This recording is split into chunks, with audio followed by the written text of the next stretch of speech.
RTP. Ya nos acompaña en la línea don Ramón Ramiro García Falconi, ex decano de la Facultad de Jurisprudencia de la UCE y también ahora abogado del caso AAA. Bienvenido a la mañana en RTP, estimado abogado García. Gracias por acompañarnos. Bienvenido y agradecido. Muy amable, muchas gracias por la invitación. Un saludo para todos los oyentes. Hoy nos gustaría hablar un poco del tema del caso de don Aquiles Álvarez. Usted lo escuchaba ayer en una entrevista y hablaba de que la responsabilidad del señor Aquiles Rigail se diluye porque simplemente lo que él es representante de una empresa que lo que vende es franquicias y que cada gasolinera es propietaria de ese tema. ¿Puede ampliarnos la idea, doctor Falconi? Sí, muchas gracias. Mire, se acusa de comercialización ilícita de combustibles. Como usted bien señala, hay un consorcio de gasolineras que están desperdigadas por toda la geografía del país. Cada una ejerce su administración propia y el consorcio no tiene ninguna actividad en cuanto a administración de las gasolineras. El consorcio lo que hace es emitir lineamientos generales y, por supuesto, pues representar a todas estas gasolineras en los temas de negociación, de costos y jurídicos también. Pero el consorcio como tal no tiene ninguna potestad de administración de cada una de las gasolineras que le componen. Por cierto, cuando hablo de gasolinera estamos hablando de unas cuantas de la familia Álvarez y muchas otras con las que no tienen absolutamente nada que ver y que no tienen ninguna relación de administración. El señor Aquiles Álvarez es el representante legal de este consorcio y en base de esas consideraciones lo procesa, bajo el argumento de que en alguna gasolinera o una o dos se ha estado supuestamente, de acuerdo a la narrativa con la que se inicia este proceso, y de acuerdo a la fiscal, a la denuncia que presenta la ARCH sobre este tema, la Asociación Reguladora de Combustibles y de Hidrocarburos, y que sirve como base para la instrucción fiscal posterior que se inició. Pero bueno, las narrativas pueden servir para iniciar un proceso, pero no pueden sostener un proceso. Es decir, a lo largo de una instrucción fiscal, en este caso 120 días que demoró esta instrucción fiscal, pues se actuaron una serie de diligencias probatorias, entre ellas multiplicidad de pericias que coinciden todas en que no se sostiene la teoría del caso de fiscalía en cuanto a la existencia del delito de comercialización ilícita de combustibles. Es decir, los peritajes han sido muy claros al señalar que no existe indicios del cometimiento del delito. Pero, en el supuesto de que alguna de las gasolineras hubiera efectivamente vendido ilícitamente combustible sin las autorizaciones del caso, pues, ¿qué responsabilidad puede tener el representante legal del consorcio sobre los actos de administración del día a día de las gasolineras que componen el mismo? Entonces, claro, es más, ¿cómo podría conocer siquiera que una gasolinera que está, por decir algo, en Lago Agrio o en El Puyo, pues está vendiendo a través de frontera ilícitamente combustible? Entonces, claro, todo esto no tomó en cuenta en su momento Fiscalía cuando imputa al señor Álvarez con este delito y claro, a la hora de la hora, pues se topan con que lo que se acusa hay que demostrar, ¿no? Hay que probar y hay que aportar evidencia que no existe en el expediente, pericias que más bien van hacia lo contrario, van hacia reafirmar la teoría de la defensa.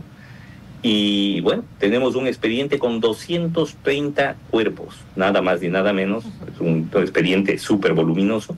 Y la cereza del pastel fue lo que pasó el día martes en la audiencia preparatoria de juicio, donde se instala la audiencia. Todos pensábamos que ya, bueno, vamos a la audiencia y vamos a pedir el expediente, y Fiscalía se para y dice, no traje el expediente. Sobre eso, abogado García, le quería preguntar. Usted publicó justamente ayer, incluso lo tachó de acto surrealista. ¿Qué significa eso realmente para un proceso como este? Siendo que usted indicaba que un fiscal va a una audiencia sin el expediente físico, incluso sin la totalidad del expediente en conocimiento de las partes. ¿Qué significa eso para el proceso? Es decir, ¿qué visión se le da a una cuestión como esta? Ya no partiendo desde lo legal, sino qué significa, creo que algo pasa con mi audio, sino qué significa eso para el proceso, de qué manera se lo debe leer. Y me gustaría que nos diga cuáles son esas contradicciones puntuales que existen en estas 7 pericias con la Fiscalía. Mire, a ver, en primer lugar, de la mera revisión del expediente, pues aparece claramente que ha sido un expediente, que ha sido un caso manejado de manera muy desprolija por parte del fiscal Alarcón, que es el que está a cargo de la causa, que en cuanto a evidencia no tienen absolutamente nada, pero nada, que las diligencias probatorias como los peritajes que a lo largo del día, yo espero el día entre hoy y mañana, el poder subir a redes sociales varias de estas pericias para que la ciudadanía tenga noción de lo que pasa en este caso, porque es un caso que no solamente tiene que ser públicamente ventilado, sino que merece ser públicamente ventilado, porque está de por medio una autoridad que ha sido elegida por millones de ciudadanos. Por lo tanto, con esto no se juega, es decir, no solamente está en juego el futuro y la libertad del señor Aquiles Álvarez, sino la voluntad política de la ciudadanía que lo eligió. Claro. Así que eso hay que dejarlo claro. Así que, bueno, pues como le digo, revisado el expediente, pues se evidenció que hubo un manejo muy poco serio y muy poco prolijo de la causa. Y lo del día martes fue la cereza del pastel. Es decir, una fiscalía... Vea, yo tengo 54 años, 30 de los cuales he ejercido como abogado litigante y muy activo además. Yo he sido parte de equipos de defensa en varios países. Y es la primera vez que veo que un fiscal llega sin el expediente físico. Es decir, nos convocan a la audiencia, se espera que se instale la audiencia, y el fiscal, muy suelto de huesos, pues se para y nos dice que por la gran cantidad de información de última hora que ha ingresado en base de los pedidos que han hecho varios de los procesados, no han alcanzado a foliar toda esta información e incorporarla dentro del expediente, y que básicamente, y que más o menos esta nueva información va a ocupar entre 50 y 100 fojas, 50 y 100 cuerpos más. Para que tenga, cuando hablamos de un cuerpo... Adicionales a los 230. Adicionales a los 230. Para que tengamos una idea, para que nuestros oyentes tengan una idea de a qué me refiero cuando hablo de un cuerpo en el proceso. Un cuerpo es una carpetita que se arma cada 100 fojas.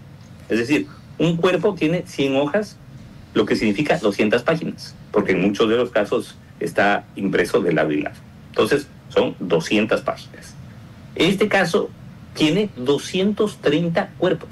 Claro, si un cuerpo son 200 páginas, 10 cuerpos son 2.000, 100 cuerpos son 20.000, 200 cuerpos son 40.000 y 230 cuerpos son 46.000 páginas. Eso es lo que tuvimos que revisar para poder preparar la audiencia. Y ahora nos dicen que no son las 46.000 páginas, sino que posiblemente exista 20.000 más. 20.000 más.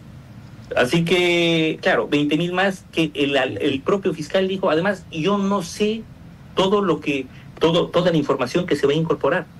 Es decir, llega a la audiencia para decirnos, no traje el expediente y no sé qué es lo que va a pasar, pero aquí estamos. O sea, veámonos un ratito las caras. Claro, obviamente yo protesté y el propio juez pues llamó la atención al fiscal y comunicó el llamado de atención a Fiscalía, porque esto demuestra muy poca seriedad, fue realmente una vergüenza.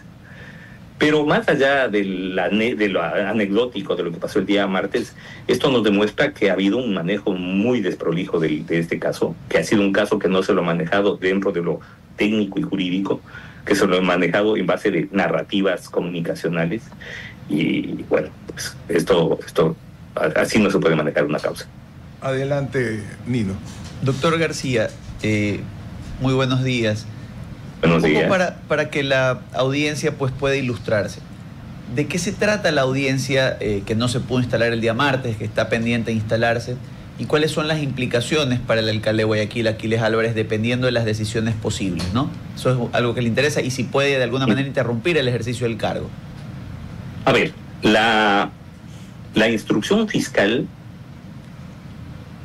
terminó, y al final una vez finalizada la instrucción fiscal, lo que corresponde es realizar la audiencia preparatoria de juicio. Audiencia preparatoria de juicio en la que, una vez que se realice el debate entre las partes, el juez de la causa debe decidir si llama a juicio a los procesados o los sobresee definitivamente como corresponde.